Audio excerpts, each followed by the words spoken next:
es mi tenure.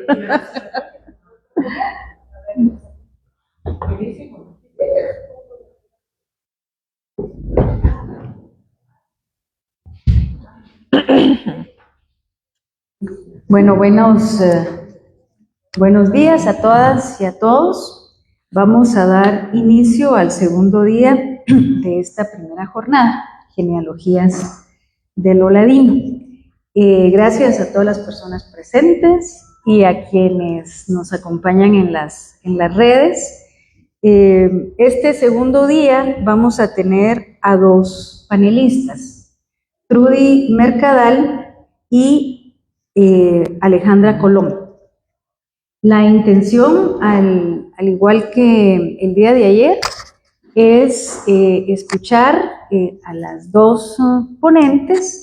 Esto ya van a ser, un poco la idea es que sea un diálogo con ustedes, que las compañeras presenten y que haya intercambio, debate, preguntas y respuestas. Tenemos hasta las 12:30 para avanzar en esto. Entonces, voy a presentar a Trudy Mercadal. Trudy va a hablarnos de la ficción de la pureza de la sangre a la biopolítica del Oladino. Trudy cuenta con un doctorado en estudios comparados de Florida Atlantic University, Boca Ratón, Florida. Es profesora de estudios culturales en la Universidad Rafael Andívar, Guatemala, y ha sido docente en Barry University, Miami College y Florida Atlantic University en Florida, y asesora académica y docente de los campos de la Maestría de Estudios Culturales Latinoamericanos de Flaxo, Guatemala. Sus investigaciones se enmarcan en los campos de la filosofía y teoría política, historia de las ideas y los estudios culturales. En estos campos ha publicado extensivamente en revistas indexadas, editoriales universitarias y diversos medios de comunicación sobre el área de derechos humanos, cambio climático, etnicidades, migración. Hay más, pero ahí la dejo. Entonces, bienvenida y gracias, Trudy. Te doy la palabra. Okay. Dramática la presentación. Te voy a dejar esto aquí, que es el de Camila. Ok. Bueno, buenos días, muchas gracias por venir. Mi plática es un poquito menos formal y espero hacerle justicia a los ponentes del día de hoy y a las compañeras, al de ayer y de hoy.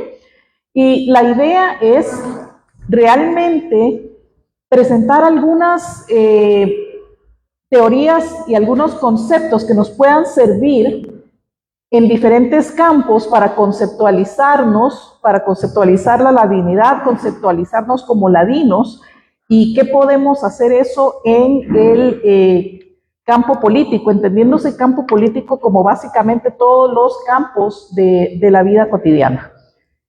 Porque mi posición, por lo menos personal, es que todo es político. Y quisiera empezar articulando con lo que Isabel excelentemente presentó ayer, por cierto, y lo que Cristian también presentó sobre cómo se categoriza desde el Estado lo que podríamos llamar razas. Quiero aclarar desde un principio que aunque el término raza es usado mucho hoy día en la academia anglosajona o en la academia occidental, hay otras posiciones en las que se entiende que raza es un concepto inadecuado, en el sentido que los seres humanos somos especie y no tenemos realmente raza tal cual, tal como se entiende una raza. En muchos campos ya hablamos de etnicidades, pero voy a hablar del concepto de raza porque es un concepto que todavía atraviesa, aunque no sea explícitamente, muchas de nuestras conceptualizaciones y muchas de nuestras políticas, incluso hasta hoy día. Y empiezo con el concepto de pureza de sangre, porque es algo que impactó mucho en las Américas. Es un concepto histórico que se establece en España, no sé si han oído de él, le decían limpieza de sangre, pureza de sangre. La idea era que y esto era algo que se transmitía de generación en generación, que era la limpieza de sangre. Era que cualquier persona que tuviera ancestralidad judía o mora, o sea, árabe, convertida al cristianismo, no, y considerados como cristianos nuevos, no tenían pureza de sangre. Aunque se hubieran convertido al cristianismo, y todo este dogma de que al bautizarse era una nueva vida, era una nueva persona, realmente en este sentido era paja, porque si la persona se convertía desde el judaísmo o desde el islamismo, no tenían pureza de sangre, y esto se iba a transmitir a través de las generaciones y quedaba documentado en actas bautismales. La gente realmente se dedicaba a hacer investigaciones genealógicas de la pureza de sangre. También después empieza a aplicar a las personas afrodescendientes. Si alguien tenía ancestralidad africana, no tenía pureza de sangre. Entonces uno podría pensar, bueno, pero ¿y qué? ¿No? O sea, ¿en qué afectaba esto aparte de cierta discriminación cultural o social? Tenía realmente efectos muy grandes económicos en la vida y la prosperidad de las personas. Porque uno tenía que comprobar su limpieza de sangre documentada como en su cédula, digamos. Si uno quería acceder a gremios, y uno no podía practicar un oficio si uno no era miembro de un gremio, si uno quería acceder a gremios, si uno quería acceder a ciertos niveles de educación, a abogacía, había muchas carreras en las que se tenía que comprobar la pureza de sangre o no se podía ejercer dentro de esas carreras. Entonces vamos a ver después cómo estas cosas siguen aplicando, se van adaptando, ¿no?, a seguir impactando la vida y la prosperidad económica de los grupos de personas basados en estas ideas de limpieza de sangre. Y hay argumentos que dicen, bueno, pero eso era solo una cosa religiosa. No era solo una cosa religiosa, empieza como cosa religiosa, pero la religión formal, la religión establecida, siempre se articula con el poder político de alguna manera, y entonces se articulaba con el poder político para marginar a personas de poder participar de manera plena en una sociedad. Y si quieren ver también cómo esto siempre va a reflejar valores de élite, solo miren la historia de los santorales, ¿saben? Los santorales son esos libros con todos los santos, ¿no? Pero de todos los santos, solo 30% son mujeres, casi ningún santo venía de las clases pobres o obreras, muy poquitos, ¿no? Entonces, casi todos los santos venían de alguna buena familia, entonces por eso eran santos, que traían todos estos valores, ¿no?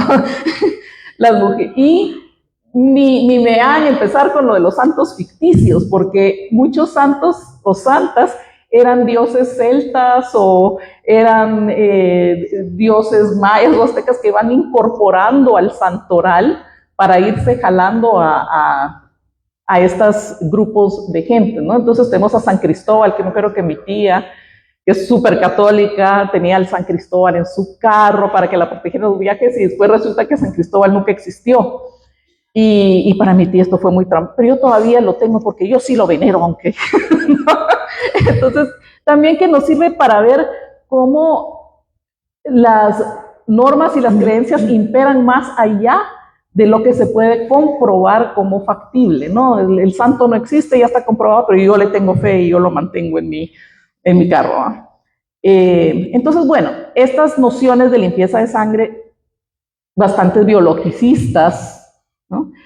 Sirven para mantener jerarquías sociales, proteger privilegios económicos, devino un requisito para cargos públicos de gobierno, para entrar a órdenes religiosas o acceder a ciertos niveles religiosos, gremios.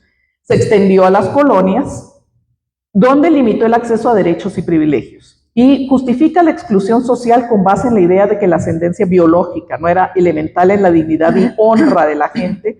Y aquí le entramos a lo que Isabel mencionó ayer, la gente decente.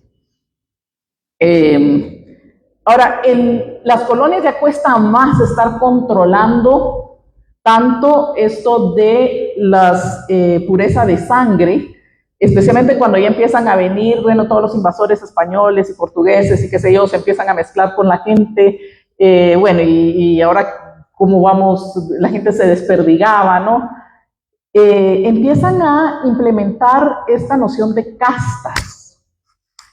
Mi argumento, se los adelanto, el spoiler, es que yo propongo que lo que tenemos hoy día en realidad son formas de castas hasta nuestros días. Y estas castas son muy interesantes porque empieza a haber tal mezcolanza de españoles con africanos, con indígenas de diferentes tipos, porque los indígenas no son homogéneos, ¿no? Entonces también hay diferentes etnicidades, o se podría, hoy día que existe el ADN, hay diferentes streams, les dicen, ¿no? Como tendencias de diferentes etnicidades de ADN, incluso entre grupos indígenas en todas las Américas. Entonces, naturalmente ellos no sabían esto, pero ¿qué hacen con toda esta mezcolanza de gente? ¿Cómo la empiezan a clasificar? ¿Cómo la empiezan a ordenar? Empiezan a crear castas. Primero les decían la gente parda, ¿no? Todo esto es la gente morena, la gente parda. Pero hay unos que van a ser más pardos que otros. Y entonces tienen que implementar jerarquías. ¿Quiénes van a tener más jerarquía que otros, ¿no? Entonces empiezan a crear, y si ustedes lo googlean, cuadros de castas, ¿no? Empiezan a clasificar a la gente a un nivel de absurdo que hoy nos parece divertido, pero estaba el mezclado de español. A todo esto, los españoles ya venían bien mestizados con todos los africanos de ahí del otro lado del agua y no más. Y cuánta invasión mora y cuánta invasión judía, ¿no? O sea, ya venían, por algo los españoles en general ya eran más morenos y colochos que los de Suecia, y, ¿no? O sea, solo ahí ya se ve que venían grupos mezclados. Pero bueno, español con negro, mulato, mulato con español, no sé qué. Hasta había una etnicidad, un grupo, una casta que se llamaba salto para atrás, ¿no? Porque ya iban avanzando hacia la blanquitud, pero habían regresado ¿no? Y la idea final era blanquitud, entendiéndose que aunque el ideal es blanquear la raza, mejorar la raza, como todavía le dicen ahora, ese era el ideal, el mestizo, por más que se mezclara y se mezclara, muy difícilmente podía llegar a blanco de verdad. Eran medio blancos, eran más blancos que otros, ¿no? Ese tipo de mentalidad. Sin embargo, en los cuadros de castas, que son preciosos, los coleccionaba la gente y son un recurso muy útil si alguien quiere estudiar la historia de la moda, por ejemplo, cómo se vestían todas las diferentes castas, todos los diferentes grupos económicos y sociales. Al final de todo este proceso, porque era un proceso de las primeras mezcolanzas y mezcolanzas entre grupos pardos, pero al final, entre todas estas mezcolanzas, se podía llegar otra vez a ser blanco, otra vez a ser español. Como quien entra en un proceso de la lavadora, ¿no? Primero va a ser, cae el agua, luego echen el jabón, luego estrujan, ¿no? Todo este proceso de mezcolanzas de castas podía volver a una especie de blanquitud ideal. Bueno, entonces estas normativas, aparte de que surgen de castas y que es un sistema de estratificación social, también vienen unidos a un sistema rígido basado en nacimiento, porque obviamente estos sistemas de castas servían para ver poco a poco quiénes sí podían ir ingresando en ciertos niveles de educación, quiénes sí podían ir ingresando hasta el punto que ya no se podía, pues, o sea, pero trataron por siglos trataron de mantener este control. Y llega el punto en un estudio que yo vi en la universidad muy simpático, en que llegaba la gente a las actas bautismales con el padre y digamos que eran una persona mulata con una persona blanca y le decían al padre, mire, ¿cuánto me cuesta que lo inscriban como español, que lo inscriban como criollo, o que lo inscriban como mulato? ¿Cuánto me cuesta? El padre decía, bueno, eso van a ser 20 pesos. Ok, entonces uno mira en las actas bautismales padre español, madre mulata, hijo blanco. Porque ya no tenía lógica, la única lógica era esa clasificación me va a servir para tener acceso social y económico, punto. Entonces tenemos estos tipos de castas sociales que las habían adoptado de la India, por cierto, y que va a unirse a la noción de gente decente como un mecanismo para emitir valores y políticas. La gente decente fue la élite española e incluía españoles pobres, y estos españoles pobres eventualmente devienen en toda una serie de clasificaciones que también Isabel nos fue mostrando ayer, ¿no? Empiezan a ver españoles pobres que empiezan a trabajar en ámbitos más obreros, y de esos grupos de españoles pobres salió un grupo que me parece fascinante y que se ha perdido mucho de eso, que no se registró mucho, que se llamaban las mengalas, los mengales, que eran grupos de españoles pobres que llegaban, y esto lo vamos a ver un poquito más adelante, llegaban a tener un nivel de marginación, a veces a menudo más grandes que los de los grupos indígenas. Se vestían a la española antigua, pero como lo que tenían acceso eran tejidos indígenas, con tejidos indígenas se hacían vestidos a la española, ¿no? Y empiezan a tener un como look muy particular.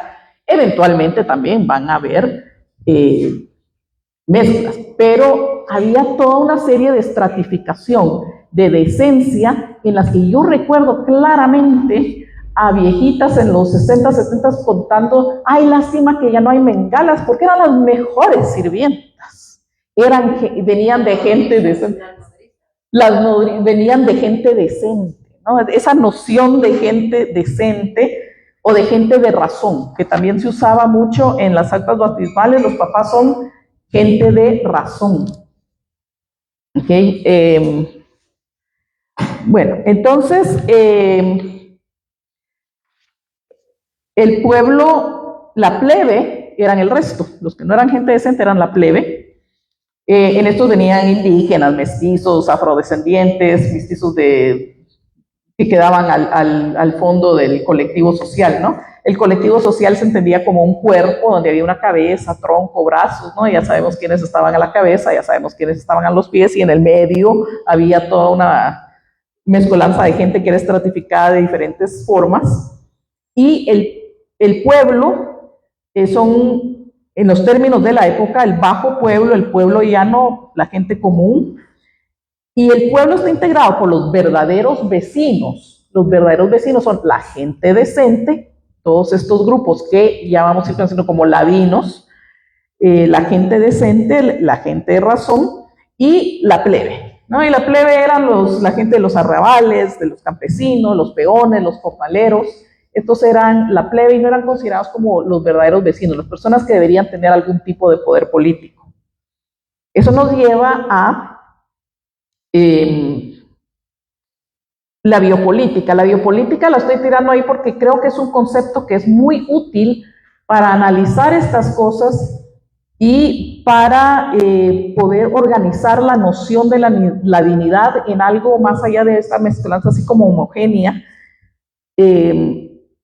Y quiero también, cuando estamos hablando de esta pureza de sangre, entender que obviamente el término de ladino, que se diferencia del mestizo, sí empieza como una forma de lo no indígena. Empieza como lo no indígena.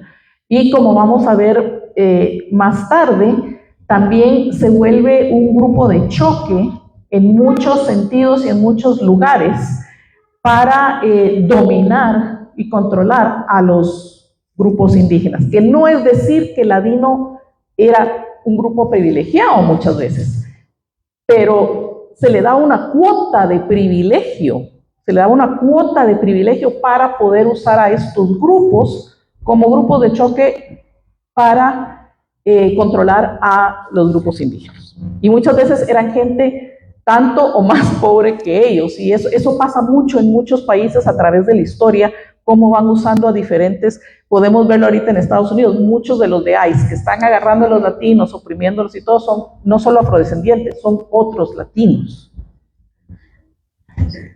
Entonces pasemos a biopolítica. Foucault en el siglo XIX nos dice que aparece una tecnología de poder que se ocupa del ser humano cual biológico, ¿no? Cuando empezamos con el discurso de la ciencia, y hasta cierto punto lo de las castas era una forma un poco patética, digamos, de vamos a ser objetivos y científicos con este asunto de las razas.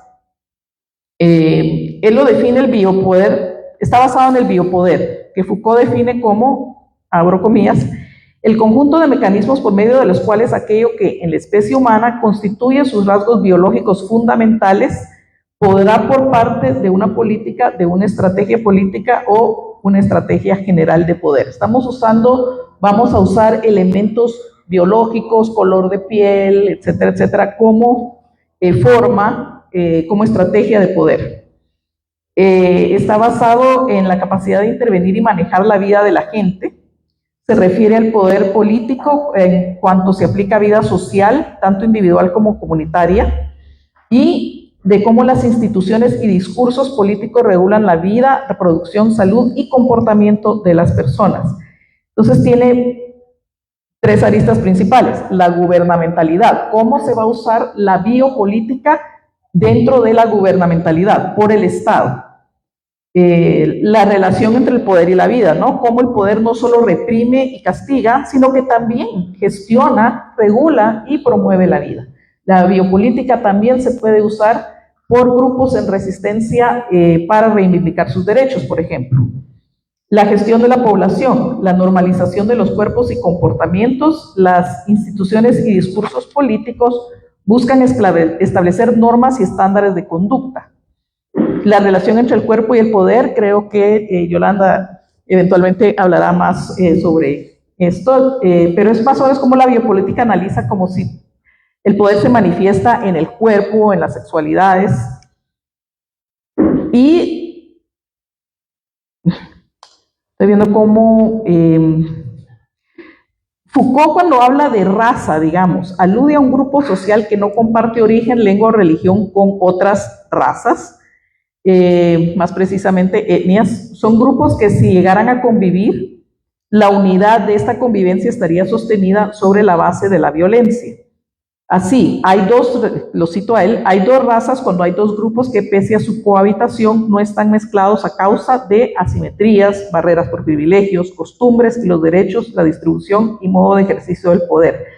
¿Qué quiere decir con eso? Que cuando estamos hablando de raza, que cuando ya solo sacamos el tema de raza, de alguna manera, es porque vamos a estar hablando de asimetrías de poder, es porque vamos a estar buscando, ya sea implementar asimetrías de poder, sostener asimetrías de poder, o resistir esas asimetrías de poder. Foucault identifica lo que él llama transcripciones de discurso de la lucha de razas. Entonces dice, por un lado hay una transformación de ese discurso en clave de lucha de clases. En ese sentido, será herramienta de luchas y reivindicaciones populares. Podemos pensar en las luchas de los derechos indígenas a través del mundo, ¿no? Esta posición identitaria de indígenas como reivindicación de derechos también entra dentro de la biopolítica, pero podríamos decir una biopolítica por la vida, por la justicia social. O el discurso será un combate que debe liberarse a partir de una raza dada como la verdadera, la única, contra los que se desvían de esta norma, que constituyen otros tantos peligros para el patrimonio biológico. Lo vemos en los discursos antimigrantes, toda esta gente nos trae enfermedades, a veces queda disfrazado bajo, es que nos van a cambiar nuestra cultura, babosada, no están pensando en la cultura, están pensando, nos vienen a morenear aquí toda nuestra blanquitud. Entonces, la guerra de razas, ¿no? Que podemos verlo como disfrazado bajo otros discursos, como el antimigrante, tiene doble aplicación. En un exceso, como eliminación o muerte física, lo vamos a ver en los genocidios, o como exclusión, marginación o muerte política, que no pueden tener una participación política real. El discurso tiene matiz biológico que instrumentaliza el Estado, ¿no?, para mantener hasta cierto punto la pureza de la sociedad. Y así es como llegamos a racismos institucionalizados o racismos de Estado. Y para comprender cómo el racismo es instrumentalizado por el Estado, hay que conocer la dinámica de operación de estas tecnologías de poder. Entonces, para eso nos sirve entender cómo es que funciona esto de la biopolítica y el biopoder, pero como yo le digo a mis estudiantes, no me parece que es la única marco teórico, digamos, marco metodológico a usar. También se deberían articular y entrecruzar con otros. Para Foucault, el poder soberano, porque Foucault define el poder como soberano, disciplinario y biopolítico. Y para él, el poder soberano es aquel que tiene derecho sobre la vida y la muerte, ¿no? El soberano tenía derecho sobre la vida y la muerte. Y como un ejemplo sobre la vida y la muerte es que él podía mandar a gente a la guerra porque hay que defender al soberano. Entonces él tenía derecho a mandar a la gente a la guerra, a la muerte, por el derecho soberano, ¿no? Y si la gente se rebelaba, tenía derecho a matarlos. Se rebeló contra el rey. ¿Cómo va a hacer eso? El rey es el representante de Dios en esta tierra, aparte del Papa, y eso es una traición digna de muerte. Pero bueno, con el tiempo se va modernizando la cosa. Esto sufre una gran transformación, y cuando hay guerras ahora es a partir de tenemos que ir a defender el Estado, tenemos que ir a defender los derechos del pueblo, aunque también esto en realidad es un poco paja. Entonces tenemos, como vemos, el que se me ocurre ahorita es Estados Unidos. Cada vez que hay una guerra, es que estamos defendiendo nuestra libertad. ¿De qué? Estados Unidos nunca ha sido invadido, excepto por los ingleses hace siglos, ¿no? Pero podemos ver los discursos que pudiera decir Putin o Israel o quien sea que va a ir y tirarle el ejército a alguien más. Estamos defendiendo nuestro derecho a la vida, de alguna manera, ¿no? La libertad, qué sé yo. Entonces así es como va cambiando esto, pero siempre es algo que va a tener un matiz de que estamos defendiendo nuestra vida contra estos mortíferos otros, ¿no? Y generalmente es tan mentalizado que los otros son de otra raza. Yo me acuerdo cuando fue la guerra entre Bosnia y Herzegovina, que eran dos países de Europa del Este con la misma población realmente. Me recuerdo que en Estados Unidos estaba un señor de muy alto nivel, un empresario de mucho dinero y mucha educación, y estaba preguntando, ¿pero quién de los dos son los morenos? Porque en su mente, si había una guerra así, uno de los lados eran los morenos. Así de racializada está la idea. Entonces, bueno, también tenemos el poder disciplinario, que es un poder disciplinario sobre el cuerpo. Siempre es un poder disciplinario sobre el cuerpo. A quiénes son los que se les va a meter presos, quiénes son los que no se les va a meter presos, quiénes van a recibir, por ejemplo, acceso a algunos sistemas educativos, a otros no. Porque la disciplina, acuérdense como nos lo dice Althusser, la disciplina, el poder se va a distribuir a partir de los aparatos ideológicos del Estado, que son lo militar, la iglesia o la religión, la educación y la familia. Esos son los 4 métodos en que se impone el poder y las tecnologías de poder y la disciplina en una sociedad. Foucault le da el viso de biopolítica. La disciplina entonces se usa para ejercer este dominio, se vuelve una norma en la que todos caemos para empezarla a implementar como que fuera nuestra propia creencia, nuestra propia voluntad. Vamos a ver. Entonces, para resumir esto, ¿no? En suma, el racismo es un puente entre el poder y la muerte, dice Foucault. El racismo no se trata de un simple odio entre razas o grupos sociales, sino que entraña un beneficio para la propia especie en función de sus privilegios. Cuando hablamos de racismo, siempre vamos a hablar de un grupo en poder implementando estas nociones raciales contra otro.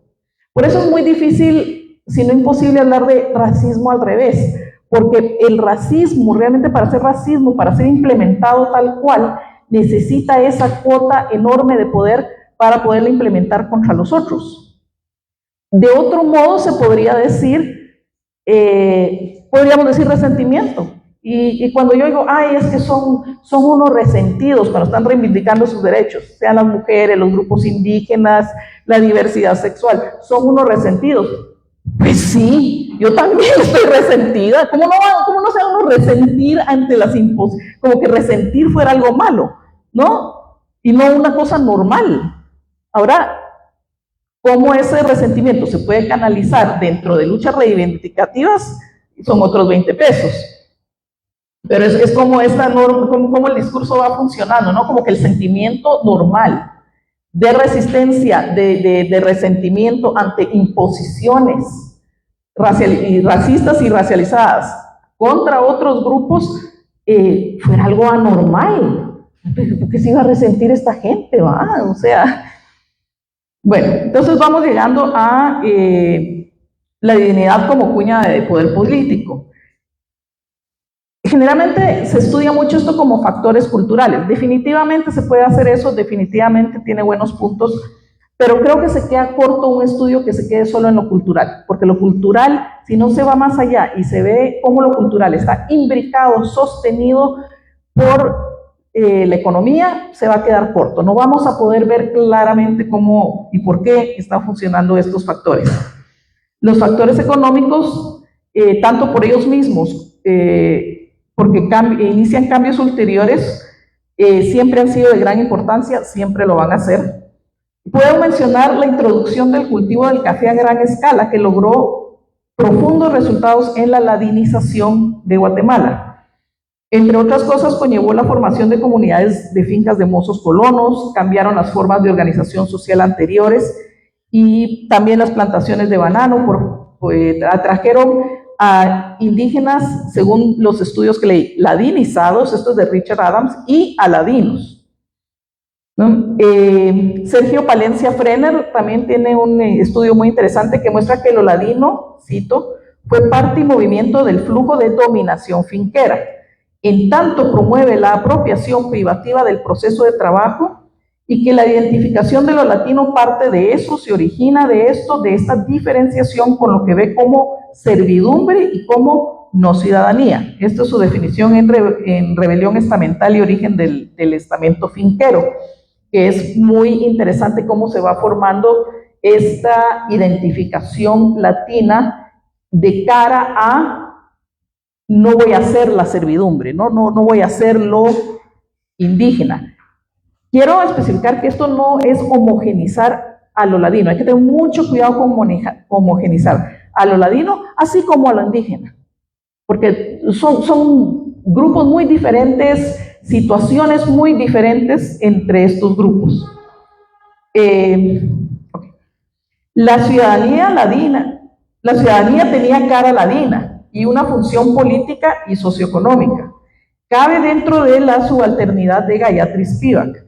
Ahora, aquí yo uso mucho la subalternidad, teorías de subalternidad que han ido cambiando desde que Gayatri Spivak realmente empezó con su primer ensayo seminal que se llama ¿Puede hablar el subalterno? No sé si lo han leído. Ella después ha modificado eso que dijo, pero para quienes no conozcan a Spivak estudia la India colonial y dice qué hacían los ingleses, pero miren si no es como lo que hacen los españoles aquí, o podemos decir incluso después los Estados Unidos si uno estudia la economía bananera.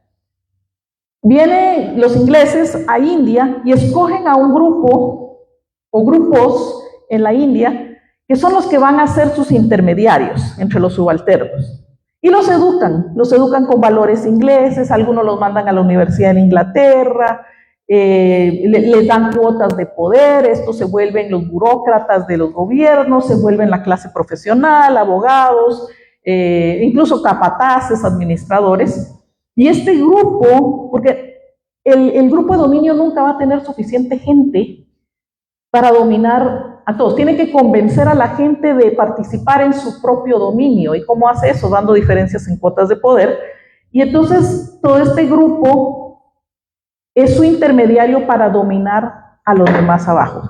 Y los ingleses van escogiendo, estos son los que van a estar aquí más abajo, a los que vamos a poder explotar de estas maneras, lo que Judith Butler después dice los cuerpos abyectos. No van a haber ciertos cuerpos que va a ser va a ser permitido violentar y brutalizar. Hoy día yo diría las mujeres han caído en Estados Unidos. Hoy día, ¿quiénes son esos cuerpos? Antes fueron los negros que los linchaban a mansalva y con total impunidad, ahora son los migrantes y hasta hay cierta espectacularización que se podría decir casi pornográfica de la violencia contra los inmigrantes, ¿no? Todos estos cuerpos morenos, que son los cuerpos abyectos que se puede brutalizar, personas de la diversidad sexual. ¿Cuántos discursos no hemos oído? Que salieron los patojos y nos fuimos a, perdón la expresión, pero solo la estoy citando, fuimos a moronguear maricas. Y cada vez que oigo eso, pero bueno, esos son los cuerpos abyectos. Moronguear de pegar. Sí. ¿Creen que es muy divertido? Ya. Bueno, la cosa es que la ciudadanía tenía cara latina y esa era su función política, ¿no? Pero también se vuelve esta función de punta de lanza. Me acuerdo que uno de los estudios históricos que leí, muy interesante, es que en las áreas de Quiché y otras del altiplano no tenían suficiente representación colonial para controlar a los grupos indígenas. Entonces los grupos indígenas más o menos vivían muy autónomamente, haciendo lo que se les daba la gana. No, eso no puede ser. Y entonces empiezan a mandar desde el gobierno federal alcaldes, pero los alcaldes y los concejales tenían que ser ladinos, aunque no fueran de ahí. No, usualmente no eran de ahí, los mandaban, ¿no? Los mandaban los gobernadores, los alcaldes, todos estos estamentos siempre iban a ser ladinos para poder controlar a los grupos indígenas. Y muchas veces los ladinos que eran usados como capataces, como reclutadores, como todos estos grupos de espacios de poder, no eran realmente gente privilegiada. Es más, Jean-Pierre creo que es el que determina, en cierto sentido, que muchas veces el número el porcentaje de analfabetismo entre los ladinos era el mismo que entre los grupos indígenas. Y todos ahí eran analfabetas.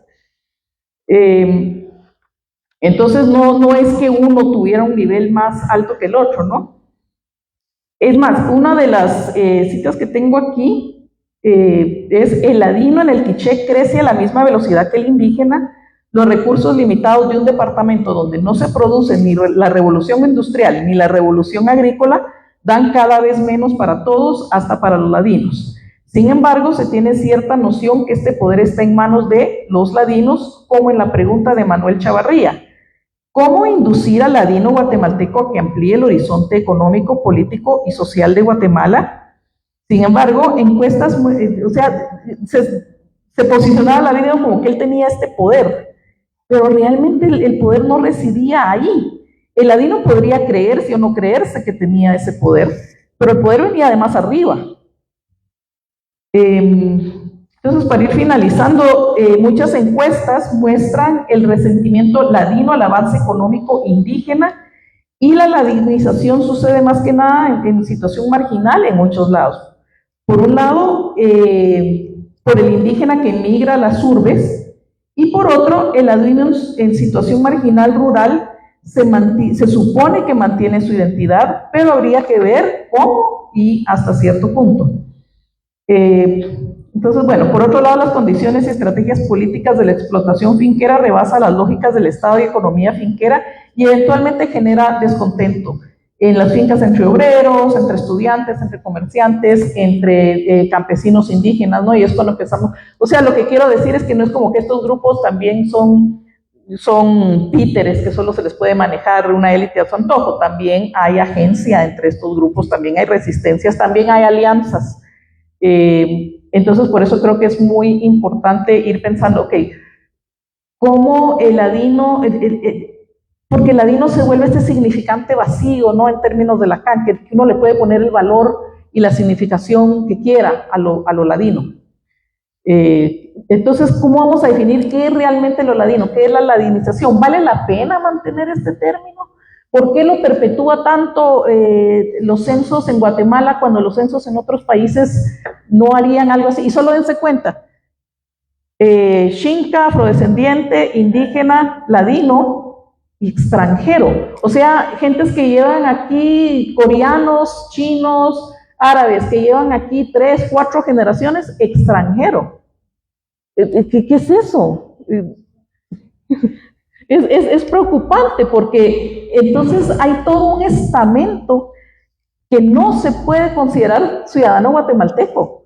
O sea, ¿por qué no todos somos ciudadanos? O sea, sin homogenizar, pero a lo que voy es, o puede incluso ciertos grupos ladinos agruparse políticamente desde lo ladino para reivindicar cuestiones económicas, cuestiones de clase, ¿no? O sea, son preguntas, yo no tengo la respuesta, yo no sé. Y si vale la pena, creo que vale la pena seguir estudiando lo ladino porque se ha usado tanto por tantos diferentes grupos, pero personalmente no sé qué tanto vale la pena mantenerlo en el tiempo, o hasta cuándo, o para qué. Pero creo que es muy interesante estudiar cómo se ha usado. Para terminar, lo anterior lleva a preguntarnos quiénes han sido los principales configuradores del Estado guatemalteco. Los principales configuradores del Estado guatemalteco. Que no estoy diciendo ni que han sido las clases necesariamente indígenas, aunque son parte del Estado, ni necesariamente todas las clases ladinas, aunque también son parte del Estado. ¿Cuáles son sus intereses y cuál es el proyecto que se expresa en el ordenamiento jurídico, que es lo que nos dice Foucault que se va a usar la disciplina y se va a usar la ley, en el despliegue de su institucionalidad y en el ejercicio de poder que expresa?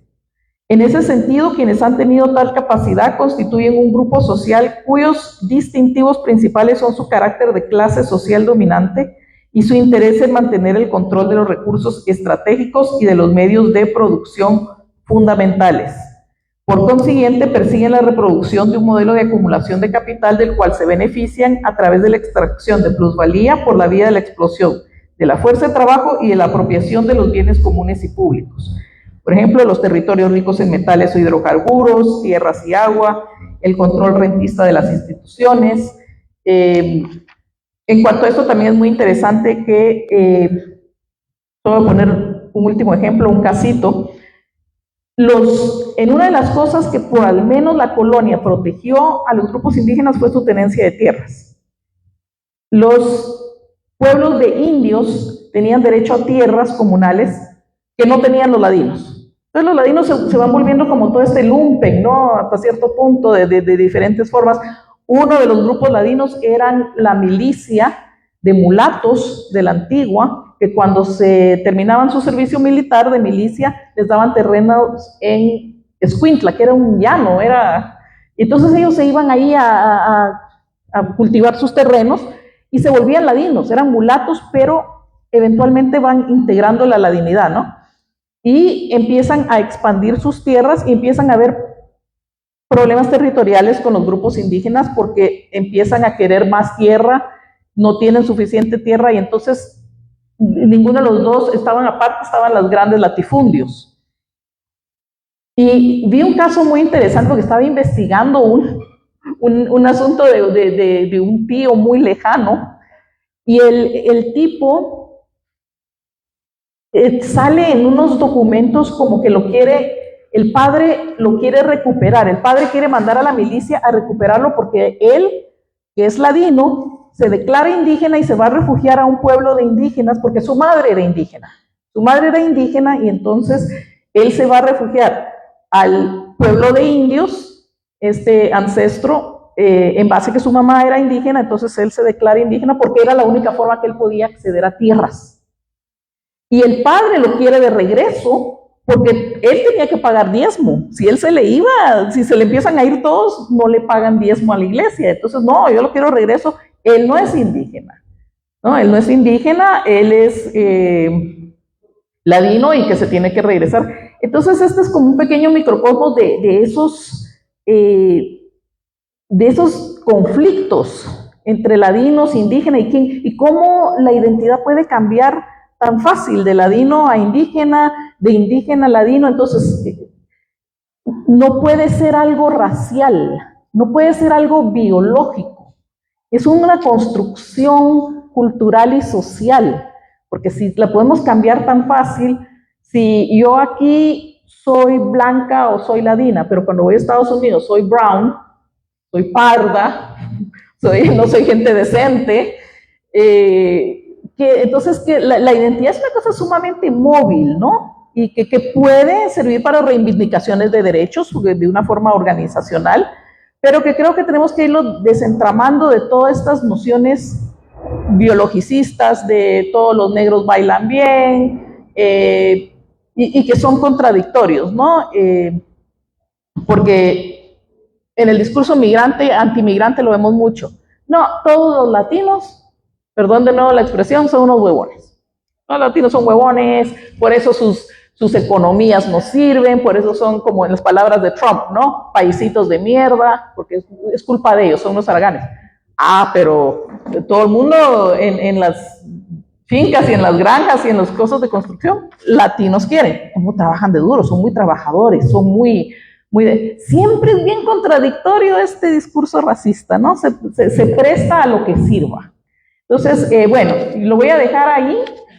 Fue un poco desordenado, pero espero que les haya dado por lo menos un poquito de elementos para discusión, que eso es lo que estoy poniendo sobre la mesa, ¿no? Yo no tengo la verdad absoluta y además ya tengo muchas ganas de escuchar lo que trae Alejandra, que por cierto leí tu libro, genial, me encantó.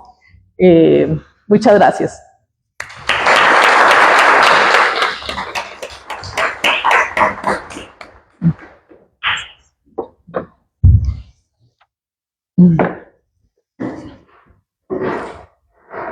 ¿Quieres ponerte aquí o...? Bueno, sí, muchas gracias, Trudy. Yo creo que nos traes muchas interrogantes, muchas disquisiciones que hacer y mucho que pensar.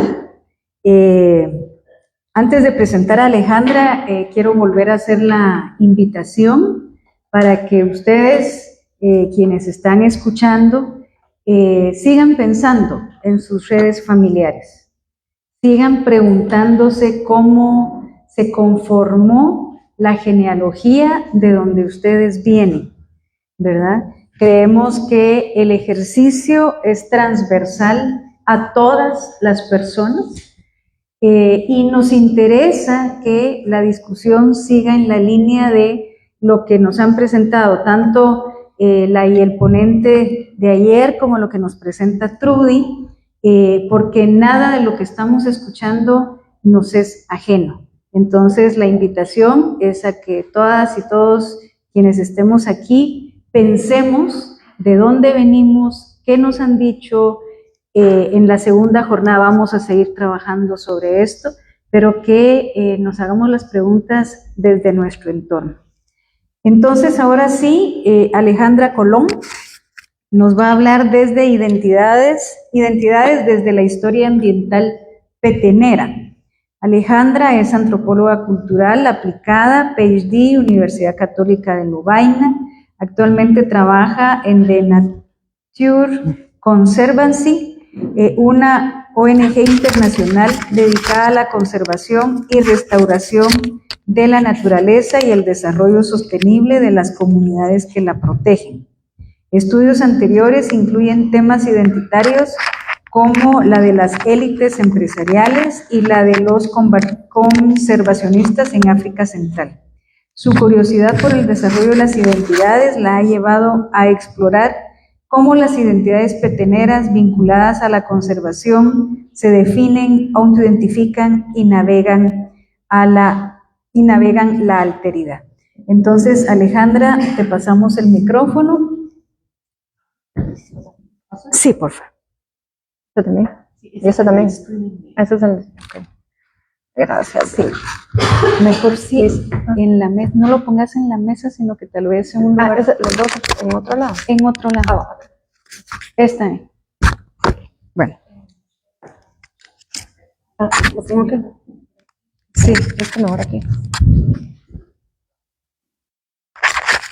¿Y cómo le hago para...?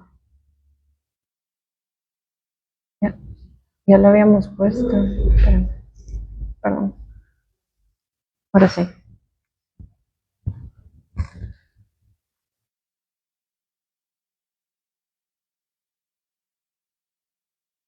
No sé qué se pueda Ya lo habíamos hacer. logrado. Estaba. A ver. Ahí ¿no? Está ahí en el... Lo está buscando. Ahí va. No signos. Sí, es que a veces se Sí. Voy a... Sí. Ya que ya sí está, ¿verdad? Sí, ahora viene. Ahí viene. Y ahora aquí, ¿verdad? Ahí. Ahora sí. Ahí está. Bueno, primero que todo, muchas gracias por generar este espacio a las colegas de las ciencias sociales, porque todo lo que les voy a hablar el día de hoy viene en su gran mayoría, de ejercicios que he hecho al margen de mi trabajo. Yo siempre he trabajado en organizaciones en donde la antropología es una ciencia minoritaria y en donde la intención de estar ahí es generar cambios desde una visión antropológica que permita, desde mi postura política, porque todo es político, cambiar cosas que a mi criterio no están bien. Entonces, esta presentación es muy personal para mí, no solo por el origen, sino por la invitación que se ha hecho a reflexionar sobre nuestras identidades y nuestros orígenes. Y tengo varias etapas tal vez de las que podría hablar, pero quisiera empezar hablando de ese posicionamiento personal. Luego voy a hablar sobre cuál ha sido mi relación con Petén, empezando en el año 2008 hasta el presente. De nuevo, mis notas siempre han sido al margen y solo en una ocasión hemos logrado poder hacer una investigación más profunda sobre el tema identitario. Fue durante la pandemia, porque la pandemia generó un experimento sin querer, queriendo, ¿verdad?, de aislamiento que tal vez plasmó y tal vez cristalizó elementos que ya sabíamos que estaban ahí sobre la autosuficiencia, la identidad y otros elementos muy importantes de la identidad petenera, sobre todo del centro y del norte. Y por último, mi trabajo actual, que de nuevo me lleva a trabajar con compañeros y compañeras de concesiones forestales, de cooperativas, etcétera, en donde la identidad se plasma y se problematiza, porque todavía no sé cómo ellos se miran. Digamos, nunca les he preguntado si son ladinos, pero nunca se autoidentifican como ladinos. Entonces, este espacio viene un poco inspirado en conversaciones con Isa y con otras personas que se han interesado por el Petén, porque además el Petén en el imaginario de los y las guatemaltecas es un lugar muy, muy distante. Entonces, esa distancia nos hace tal vez crear una brecha más grande de cómo los identificamos como nuestros y nuestras paisanas y cómo nosotros explicamos Petén, en otras palabras. Entonces, esas notas al margen de las que les quiero conversar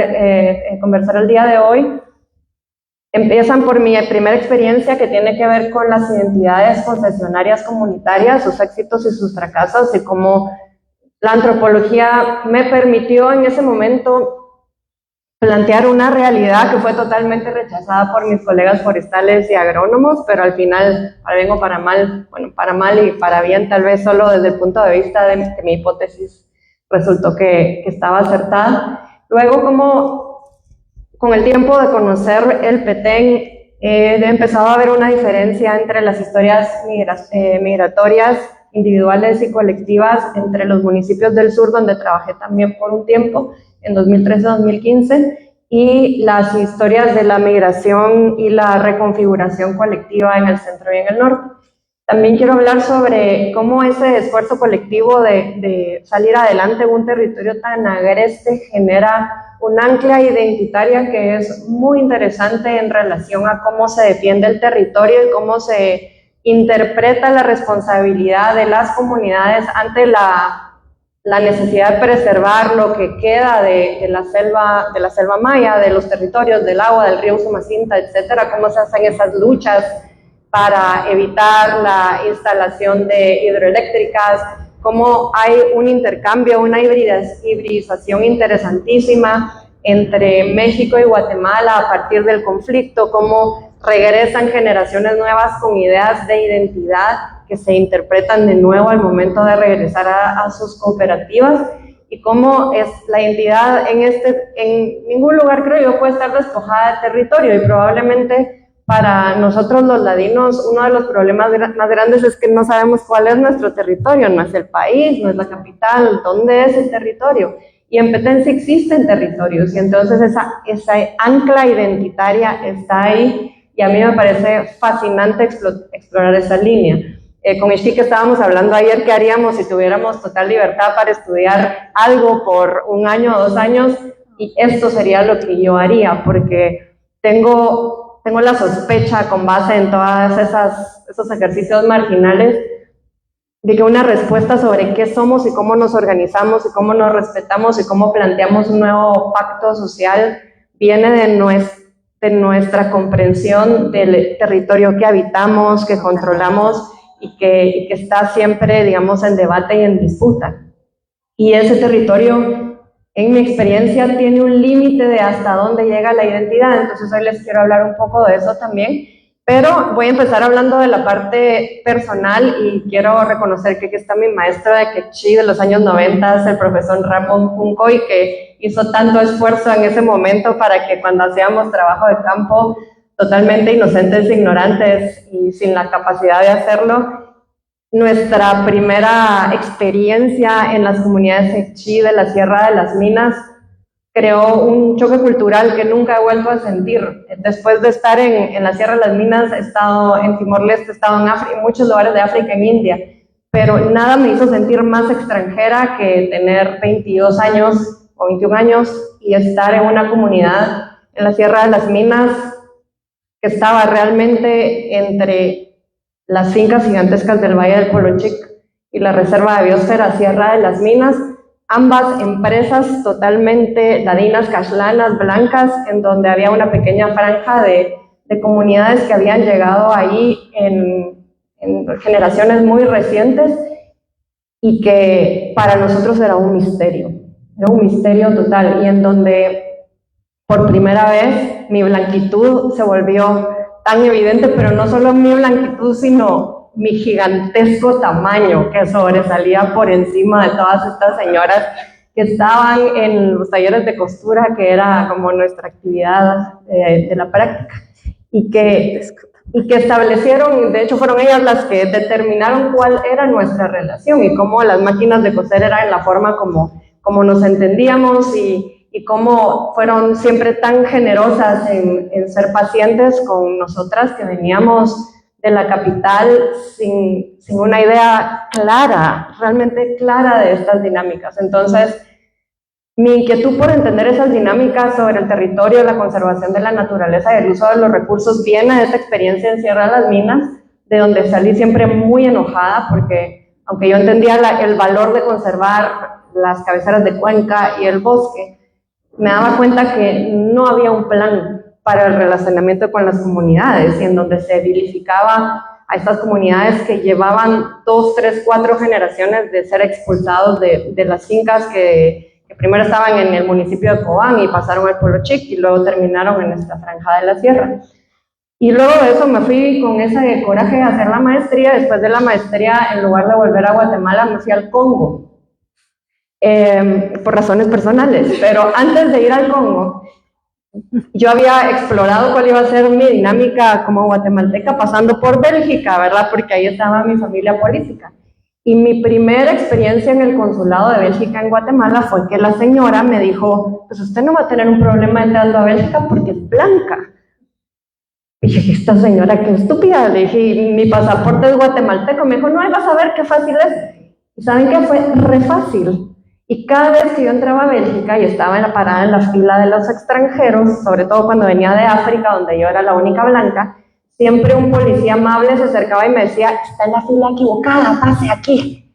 Y le enseñaba mi pasaporte guatemalteco y me decía, no, si usted se tiene que quedar aquí, ¿verdad? Y entonces el pasaporte me hacía además generar una confusión en los agentes de migración, porque entraba con un pasaporte guatemalteco viniendo del Congo, y ellos tenían que verificar en su lista de países Schengen dónde estaba Guatemala. Yo miraba el dedito que se pasaba a Guatemala y llegaba a la siguiente letra y decía, ¿qué iba? Y se me quedaba mirando y decía, bueno, sí, usted puede entrar. Pero la primera reacción tenía que ver con el scan fenotípico, que me daba coraje, pero no tenía nada más que aceptar. Y al llegar a Congo de nuevo, el problema no era que fuera blanca, era que mi pasaporte no les daba ninguna pista. Y cuando yo empecé a trabajar, porque aterricé y a las semanas me fui a hacer trabajo de campo, yo le decía a mis colegas congoleños, yo era la única persona blanca, les decía, no, pero acá me van a ver como igual porque Guatemala es un país del tercer mundo. Y entonces van a ver la diferencia. Y me dijeron, vamos a ver. Y me decían, ahí viene la señora blanca. Y yo, pero soy de Guatemala. Va, señora blanca de Guatemala, ¿verdad? Y la blanquitud fue la que marcó todas las relaciones durante 4 años de trabajo de campo, en donde muy pocas veces había alguien más que no fueran mis colegas congoleños. Y a ellos les daba una risa gigantesca, porque después de un tiempo me dijeron, viste que a nadie le importa tu pasaporte, solo les importa que sos blanca. Y entonces había uno que era súper amable y me decía, les voy a explicar dónde es Guatemala, y hasta llevaba fotos de Guatemala. Y la gente decía, ay, qué interesante, pero acá devuélvanselos a la señora blanca. Entonces llevaba fotos de Livingston y decía, nos estás engañando, esto es tal ciudad. Nunca creyeron, ¿verdad?, que en Guatemala existía Livingston, que en Livingston había afrodescendientes. Pero eso hizo que en mi cabeza se reventara algo bien importante, y era la pretensión de que mi privilegio podía pasar desapercibido. Porque en Guatemala existe un espectro, y entonces, como tú bien decías, la gente avanza y retrocede en su blanquitud, hay canches, hay negros, hay chinos en la familia. Los canches siempre, a mi papá siempre le decían, ay, al fin le nació la canchita, porque mi hermana es más rubia que yo, y lo felicitaban por eso, ¿verdad? O sea, al fin nació la canche. Pero esa pretensión de que aquí el fenotipo no se asocia al privilegio, me la reventaron en el Congo, y me la reventaron en el resto de países africanos a los que fui, porque mi privilegio empezaba por ser blanca, y luego el problema era que era mujer, pero eso no era tan importante, porque lo blanco resolvía todo, realmente lo blanco resolvía todo. Y esa experiencia fue la que hizo que cuando yo volví a Guatemala después de 4 años, viniera ya sin la ilusión de que sí éramos casi iguales y era solo cuestión de unos cuantos esfuerzos. Yo regresé curtida del Congo, en donde el privilegio era lo que tenía que ser el punto de partida del cuestionamiento, del relacionamiento con las demás personas. Y entonces, bueno, ahí puse esa foto de los señores de arriba en uno de los trabajos de campo. Bueno, también porque era de Guatemala, era re babosa y no sabía que todavía había guerra en Congo, ¿verdad? Yo sabía que había conflicto, pero cuando empecé a hacer trabajo de campo, me sorprendió que la gente decía, ay, ya se acabó la guerra, porque ya nos visita una señora blanca. Y yo, ¿cómo si ya se acabó la guerra? No se había acabado hace unos años. Y la realidad era que nadie había ido a ver qué pasaba. Y como yo venía de Guatemala y sentía que tenía todo el músculo de la experiencia etnográfica, del conflicto armado, etcétera, que yo iba a poder descifrar sin problema qué estaba pasando, y Congo era una cosa indescifrable. Nada de lo que yo traía de Guatemala me servía para interpretar lo que estaba pasando. Entonces esta comunidad, que era la última, al final de un río gigantesco, nadie había visto personas blancas como 8 años. Y estos señores, que eran unos ancianos, que eran como las autoridades ancestrales en ese pueblo, me querían contar sobre cómo habían llegado ahí, cómo habían ganado sus guerras de tribus. Y aunque ese no era mi trabajo, porque yo estaba trabajando para una ONG de conservación, y mi trabajo únicamente para ellos era documentar cuánto cazaban, cuánto pescaban, cuánto cultivaban, cuánto recolectaban y cuánto estaban destruyendo el ambiente, yo pasaba horas escuchando las historias de origen, porque me parecía alucinante que ellos que vivieron su independencia en 1960 podían hablar de la colonia, gente que seguía viva, o sea, su experiencia colonial era tan reciente que yo tenía muchísimas preguntas y estos señores me estaban contando de su guerra de castas, entre pues, castas, pero tribus, en donde habían ganado y dijeron, vamos a buscar las armas para enseñarle aquí a la señora, a la Mondele, ¿verdad?, cómo era la cosa. Y sacaron todas sus armas, unos fusiles, unas cosas súper antiguas, y posaron para la foto apuntándome. Y después dijeron, ah, no, qué mala educación, porque esta señora Blanca fue re buena gente, apunten en otra dirección, ¿verdad? Entonces apuntaron en otra dirección. Y en esa foto salen como, si pueden ver, están apuntando para arriba, para los lados, ¿verdad? Y querían salir en la foto porque era demostrar que recordaban la historia, que habían ganado la guerra y que había alguien que se había pasado el día entero escuchando esta historia que nadie había llegado a documentar, porque ¿para qué, verdad? Y bueno, entonces al volví directo a trabajar en temas de las concesiones forestales en el Congo. Y venía también con la misma idea, bueno, o sea, Guatemala cabe 19 veces en el Congo. Yo había trabajado en el equivalente de 2 o 3 veces Guatemala por 4 años. Y al volver aquí, dije, bueno, vamos a ver qué está pasando. Y me topé de nuevo con una realidad que no tenía nada que ver con Congo, pero que era más familiar en el sentido de que las personas estaban organizadas en función muchas veces del desarrollo y de la cooperación internacional. En Congo no, en Congo nunca llegaba nadie a esas comunidades, solo misioneros católicos o evangélicos. Y al volver aquí me pidieron que hiciera un análisis de cómo estaba un estado del arte de las concesiones forestales en Petén. Y esa misión, que me pareció bastante antropológica, la tomé como con mucha franqueza e hice mi categorización y me di cuenta muy rápido que había realmente, de las concesiones comunitarias, había 3 diferentes tipos, porque unas habían sido fundadas por taladores ilegales que se habían legalizado para poder seguir usando, extrayendo la caoba y el cedro. Estaban las dos concesiones de descendientes de chicleros, que son Huachactún y Carmelita, y estaban las concesiones de migrantes, sobre todo quechí, que eran agricultores de subsistencia, que habían migrado al Petén y que nunca habían usado la madera ni tampoco los productos no maderables, como el chicle, el chate, el ramón, etc. Y mi hipótesis era que los que más rápido iban a integrarse a este modelo del Estado de gestión del bosque eran los taladores, porque ellos ya sabían extraer la madera y lo que tenían que hacer es hacer un salto a una extracción sostenible, pero tenían compradores, sabían cómo operaba la industria. En segundo lugar, iban a hacer las concesiones que viven adentro, que son Carmelita y Huachactún. Y mi hipótesis era que las comunidades de agricultores de subsistencia no lo iban a lograr porque el salto era gigantesco, no les interesaba, y su organización social había sido distinta que la de los otros 2 lugares. Por un lado, Carmelita y Huachactún ya llevaban en ese momento como 80 años de existir, y los taladores eran realmente empresarios, ¿verdad?, que hicieron un salto de ser ilegales a ser legales, pero los otros eran grupos heterogéneos que estaban empezando a subsistir en un ambiente tan agreste, tan poco fértil, tan caliente, tan propenso a los incendios, etc. Y cuando entregué mi estudio con toda la literatura pertinente y la experiencia de campo, me dijeron que no les servía a mis jefes, porque lo que ellos querían era un plan homogéneo para hacer avanzar las concesiones. Y le dije, no se puede, son 3 culturas distintas. Son 3 culturas distintas en un espacio relativamente pequeño, pero que de todas formas es gigantesco para la escala de Guatemala. Y bueno, lo engavetaron y ahí quedó el estudio. Eso fue en 2008. Pero como ha vuelto, o sea, primero demostré que la hipótesis estaba bien, ¿verdad?, que yo estaba por el camino correcto, porque las concesiones de los migrantes de subsistencia fracasaron, se cancelaron y ahora están replanteadas de otra manera.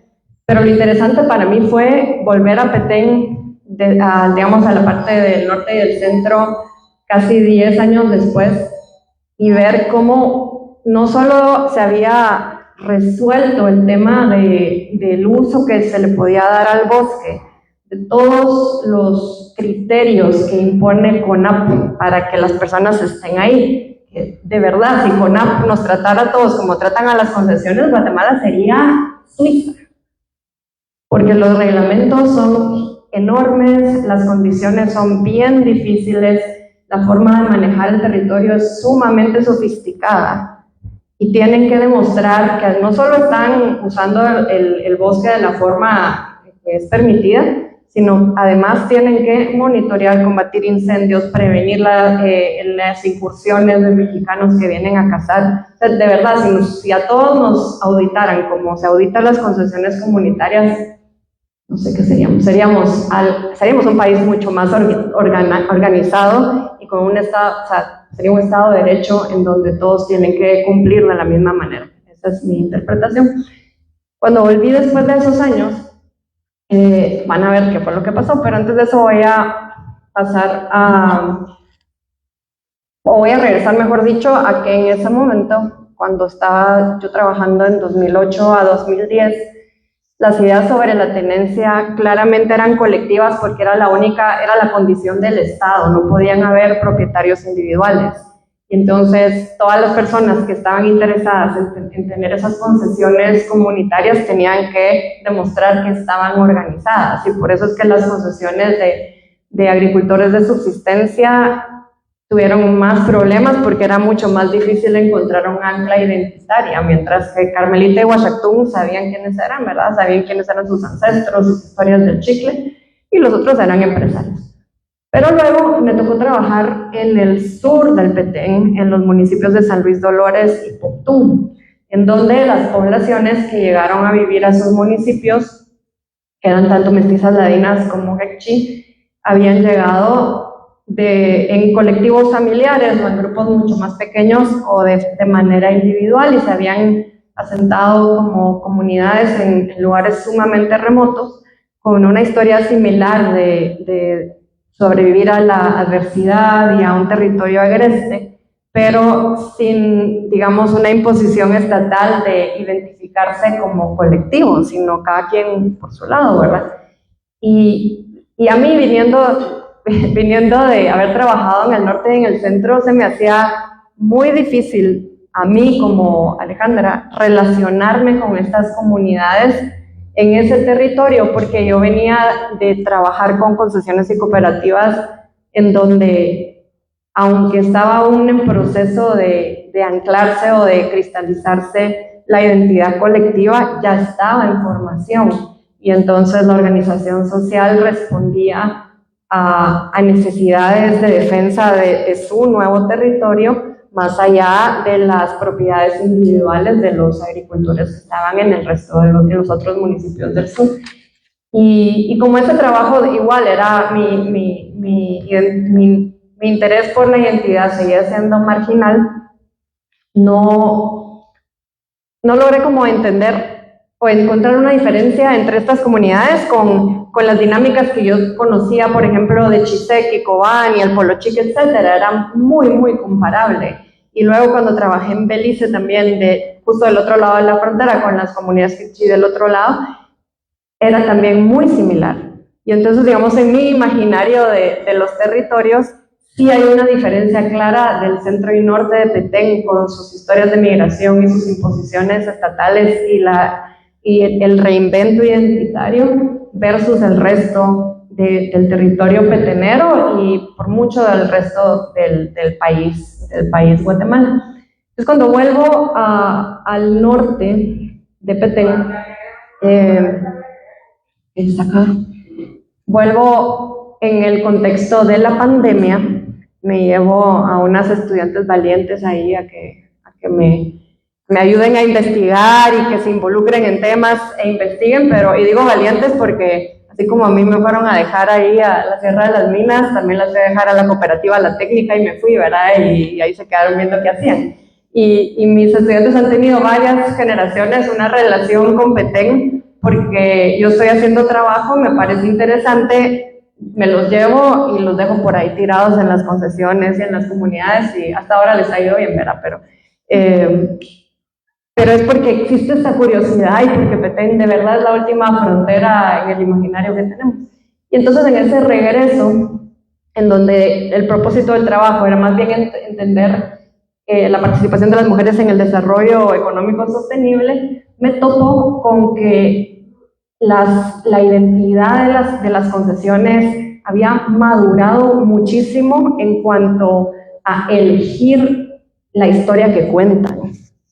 Y viniendo de haber estudiado esas primeras historias en 2008-2010 y escucharlas de las que se contaban 10 años después, había omisiones tal vez intencionales y no intencionales de lo que ya no se cuenta, del liderazgo, de quiénes fueron quienes ganaron estas batallas colectivas, quiénes fueron los líderes, los héroes, quiénes sí, quiénes no, en donde también se eliminan ciertos actores que permitieron la creación de las concesiones, pero ya no aparecen en la historia, pero luego el reclamo y su derecho a quedarse en territorio porque son conservacionistas, porque son los que entienden la selva, porque son los que han logrado defenderla, y si lo analizamos de forma objetiva científica con el mapa de la reserva, efectivamente es la zona mejor conservada, es la que es administrada por concesiones comunitarias. Y entonces ese modelo, que realmente fue como una apuesta en la oscuridad, porque no se sabía cómo iba a desarrollarse, al final fue exitosa, y aún las concesiones que se congelaron o se detuvieron porque estaban teniendo problemas con el CONAP, ahora están teniendo una segunda vida porque ya están ahí y hay que tener una relación con ellos. Entonces el Estado está replanteando su relación con estas comunidades, y estas comunidades también han adoptado narrativas de su identidad en territorio y de su relación con la naturaleza y su responsabilidad hacia la naturaleza, y como ciudadanos que en nombre de toda la ciudadanía defienden el territorio. Entonces, muchos de los discursos, por ejemplo, tienen que ver con, mira, es que allá en la capital nadie sabe que nosotros estamos defendiendo el territorio por ustedes. Allá en la capital la gente no entiende el costo que tiene allá en la capital, y es cierto, aquí en la capital y en muchos lugares no sabemos lo que implica, no entendemos el costo, no entendemos que ellos no reciben nada por estar ahí, porque se supone que tienen que invertir lo que pueden extraer sosteniblemente, pero tienen responsabilidades enormes. Si hay un incendio, es responsabilidad de ellos; si hay incursiones desde México a cazar jaguares, es responsabilidad de ellos, y lo que sea que pase, ¿verdad? Antropológicamente me parece fascinante que estemos viviendo en tiempo real una creación identitaria en donde en el censo se marcan como ladinos o mestizos, pero cuando uno les pregunta o les dice, bueno, ¿qué son? Descendientes de mexicanos, de yucatecos, de inmigrantes, con historias que son relativamente cortas en el territorio, y entonces saben de qué departamento vienen, de qué municipio vienen, recuerdan por qué salieron sus parientes de los lugares donde salieron, y sus narrativas de escapar de la pobreza y de la ausencia de tierra son historias que se cuentan ahora en función de la responsabilidad territorial. Y entonces en los últimos años, cuando yo ya pude empezar a trabajar también con las cooperativas del Usumacinta y con la cooperativa Nuevo Horizonte, que está ahí en el chat, me doy cuenta que hay un modelo comparable, que es el de las cooperativas del Petén, que llegaron a finales de los 60 y a principios de los 70, con una historia diferente, porque salen a México, regresan, están involucradas algunas de ellas con las FARC, o son sobrevivientes de algunas de las masacres, y de nuevo esa historia es una historia que se cuenta no como guatemaltecos, sino como migrantes al Petén, y en donde la relación con el Estado es una relación de mucha duda y mucho rechazo. Entonces, cuando yo estoy en conferencias con gente del sector empresarial, les digo que los verdaderos libertarios son los peteneros, porque cumplen con las leyes, pero son autosuficientes, y eso genera un montón de incomodidad, porque se los puedo demostrar. En el estudio que hicimos entre 2020 y 2022, entendimos o tratamos de entender cómo la pandemia generó tal aislamiento que la única forma de que la gente no se muriera y pudiera comer era replantear las dinámicas económicas dentro de espacios muy pequeños. Y entonces hay un replanteamiento, por ejemplo, en donde me dicen en una concesión, mira, me decía, yo tenía solo 12 trabajos que dar, pero aquí a la gente no le gusta que les regalen cosas. Y entonces lo que hacía era que turnaban esos 12 trabajos entre todas las familias y a cambio de ese trabajo se les daba el apoyo de comida que estaba disponible, porque si no las personas iban a decir que estaban volviéndose perezosas, que estaban volviéndose aprovechadas, que estaban recibiendo un subsidio sin dar nada a cambio. Y entonces descifrar esas dinámicas fue un ejercicio analítico reflexivo de los líderes de esos espacios.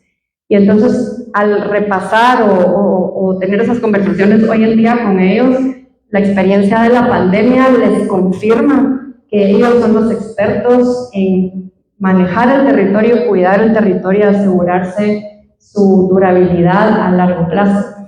Y ese modelo es un modelo que es sumamente híbrido porque tiene elementos de su posicionamiento o su relación con el conflicto armado, que algunos tienen muy pocas historias relacionadas porque están metidos en la extracción del chicle y apenas se enteraron, pero otros estaban en el epicentro de esas dinámicas. Hay otros modelos, en este modelo híbrido también existe una comprensión bastante sofisticada sobre el manejo sostenible de los recursos naturales. Y entonces el manejo forestal, como se concibe, digamos, en la academia occidental, ha sido adaptada y es reproducida hasta el punto de que no se necesita que haya agentes forestales externos trabajando con ellos. Y eso a mí se me hace fascinante porque también desde la perspectiva más teórica de cómo limitamos el espacio geográfico y el tiempo de lo que analizamos en el cambio cultural, hay un punto de partida muy concreto en el caso del Petén y es cuando llegaron, y es suficientemente corta la historia para que pase como me pasaba en Congo, que había gente que se recordaba del inicio o que eran hijos de quienes habían estado ahí en el inicio. Entonces la fundación de las concesiones, sobre todo de las comunidades de Carmelita y Huachactún, tienen una historia de origen tan reciente que hablarlo es algo como me pasaba en el Congo con los señores que se acordaban de los belgas y de las personas que habían llegado a explotarlos en el territorio. Entonces, ya para llegar al final de mi exposición, estas identidades ancladas al territorio están muy lejos de pensarse como ladinos o mestizos. Las personas, claro, en el censo llenan o marcan un cuadrito, pero quiénes son ellas son muchas otras cosas. Y existe, digamos, en este modelo híbrido lo que les conversaba, una idea de conservación que las mismas cooperativas que son agrícolas han adoptado, porque entienden y ven lo que está pasando, digamos, con la degradación por las fincas de palma y de otros productos, y esa idea de autonomía que se afirma constantemente y que en la pandemia se cristalizó aún más.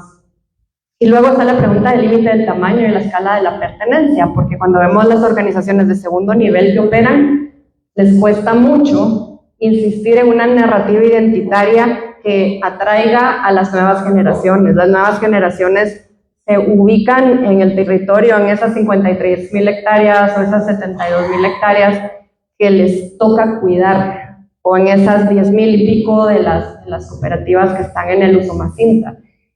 Y creo que como guatemaltecos y como personas de la capital también necesitamos límites geográficos para entender quiénes somos, y nos cuesta mucho porque aquí esos límites son mucho más fluidos que lo que tenemos, por ejemplo, en el Petén.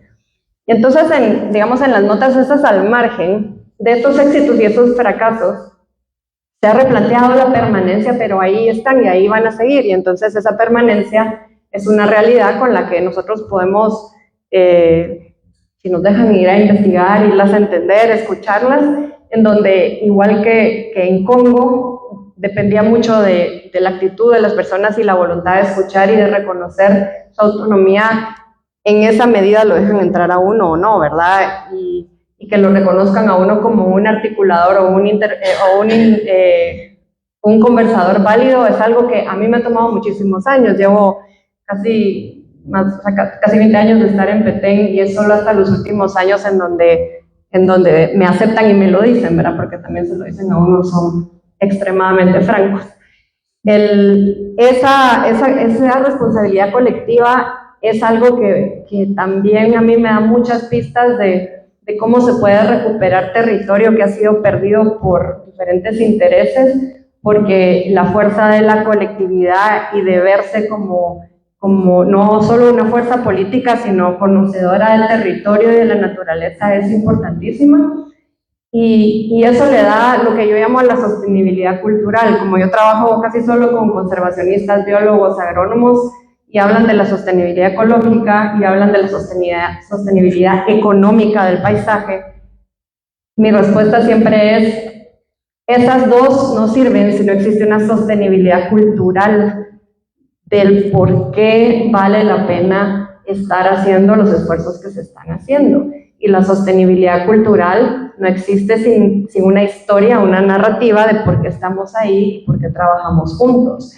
Y entonces es esa en la que hay que invertir si queremos que las otras dos funcionen, porque la experiencia de la cooperación internacional nos confirma que se pueden inyectar miles de millones de dólares en un esfuerzo, pero si no existe una base cultural a donde caiga, se interprete y se aplique, se desaparece, ¿verdad? Fluye igual que el uso masista fluye.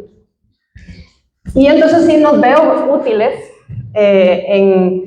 en ese espacio de la creación de las narrativas identitarias, porque conforme estas comunidades y estos colectivos se han vuelto más y más sofisticados en cómo se relacionan con nosotros los extranjeros, la oportunidad de horizontalizar a través de las metodologías se hace también una oportunidad fascinante.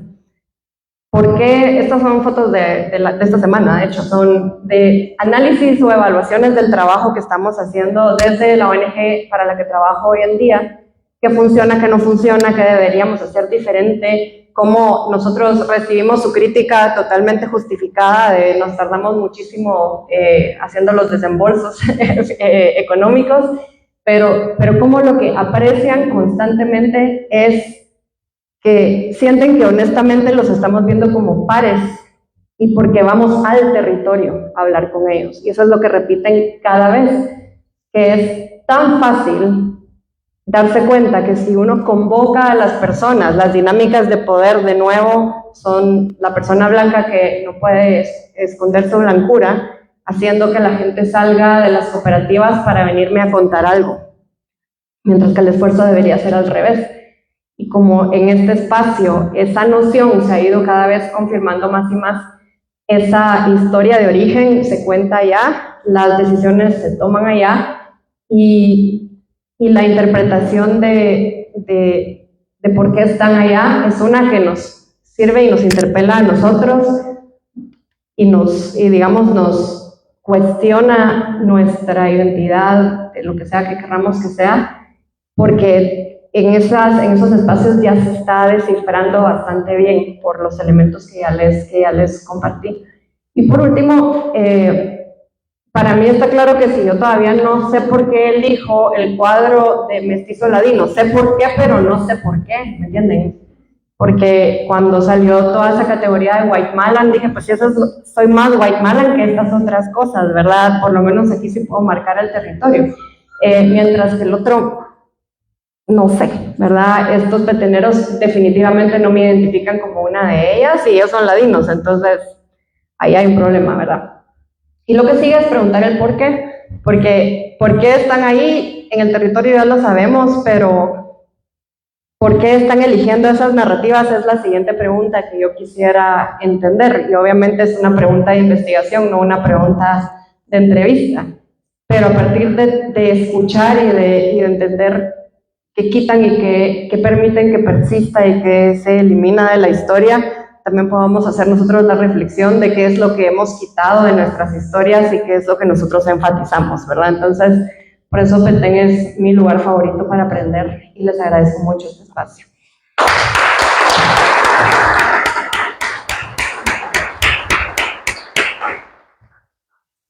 Sí. Bueno, muchas gracias. Yo digo que nos merecemos un cafecito y una champurrada, así que nos damos 10 minutos y regresamos.